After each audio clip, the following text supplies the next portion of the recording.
What up, fam? It's your boy. If you can hear me, that means you can feel me. If my voice sounds a little rattly, it's hot as fish grease around here. The fan is on. Your boy ain't gonna be smoking like an overdue salmon. But you know what we do, because we do for the crew. Now pull up, boom it.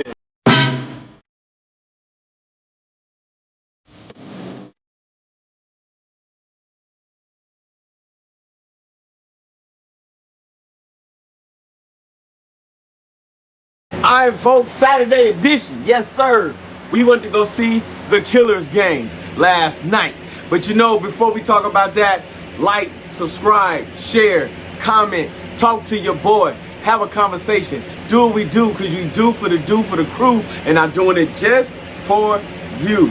So, this is definitely a spoiler alert. You see your girl on the screen. That means everything I'm saying, if you ain't ready for them spoilers, turn they off now. If you ain't afraid of a little information, keep it flowing. Yo, so last night I went to go see Bautista's latest movie that dropped in theaters last night.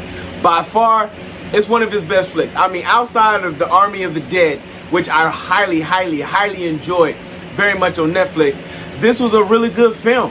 Yo, it's got some notable actors up in there. A couple of people you may know.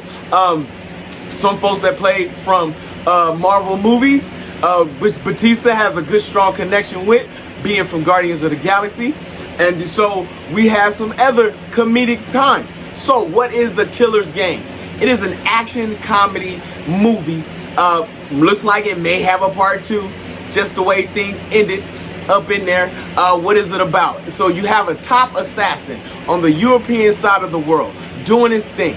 He only takes out other killers. His contract, he's called retirement. People who've done the worst of the worst, the dirt of the dirt. That is his job, to take out these people. He will not kill kids, he does not kill women, and he does not kill the innocent. So his job is to make sure the money he makes is only by the blood of those who shed blood across the nations and the land. So with that being said, where does this movie start off at? It starts off in the opera house, where I guess you can call it an opera house. It was the first performance. It was a dance like ballet type of show. He went to go take out a dude, and of course he lays eyes on a beautiful woman in the midst of all of this that turns out to be the girl of his dreams. Yes, he gets out there, he's doing his thing. He starts to have relations and conversations and all the rest of these things with the young lady. She drops her number on him. He saves her life. You know what I'm saying? Like, it's a whole cliche piece right there. But unfortunately, he's starting to have some headaches and blurred vision, thinking something is not right. So he goes to get himself checked out by a doctor. Doctor calls him back, tell him he is dying, that he has 3 months to live. Being the G that he is, the gangster that he wants to be, and he doesn't want to I guess you could say, like, burden his lady with his dyingness, you know what I'm saying, being blind and having to be taken care of the whole time. So he decides to go ahead and put a contract out on himself. He wants to go out the same way he's come in, fighting. You know what I'm saying?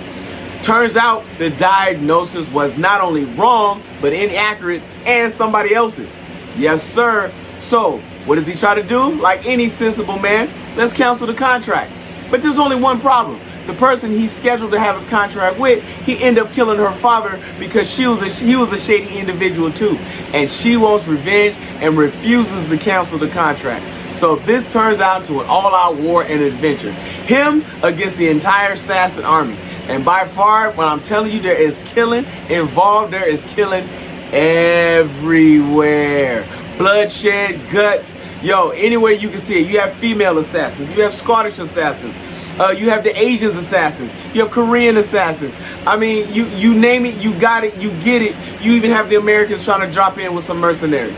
All in all, it turns out to be a free-for-all. A whole lot of broken bones, a whole lot of blood, and a whole lot of people crying at the end. But I tell you, when this man finds out that his chick is pregnant, he wants to get married, he has to confess, he goes to a Catholic priest, but he ain't even Catholic, or maybe on his mother's side. I'm trying to tell you, this joint was all out fun. How many Afro picks? How many Afro picks do we give it? We give it 3.8 Afro picks. By far, one of the best enjoyable movies out there right now. There's a couple of that I put ahead of it, but There's no regrets in watching this movie. They waste no time. They go straight into the story plot. You get straight into the love scene. You get right into the action. You are not bored at any point in this movie. It was fun. It was great. It was gory. It was funny. I mean, you name it, you got it. You have it all. Bautista, shots off to you, my friend. Thank you for giving us that new frame of life in what we do. You feel me? All right, folks, you know what I'm doing. Lord of the Rings, Rings of Power week next week, baby. Woo, woo. Yes, sir. We about to get down on this. I'm feeling it. I'm feeling all Gollum, all Gandalf, all things Hobbit, all things dwarves, all things elves, baby. Let's do what we do, because you know I'm hanging with the crew. Because if you see your mans in the streets, hit him with the beats. Hit him with a jingle jangle, baby. Jingle jangle.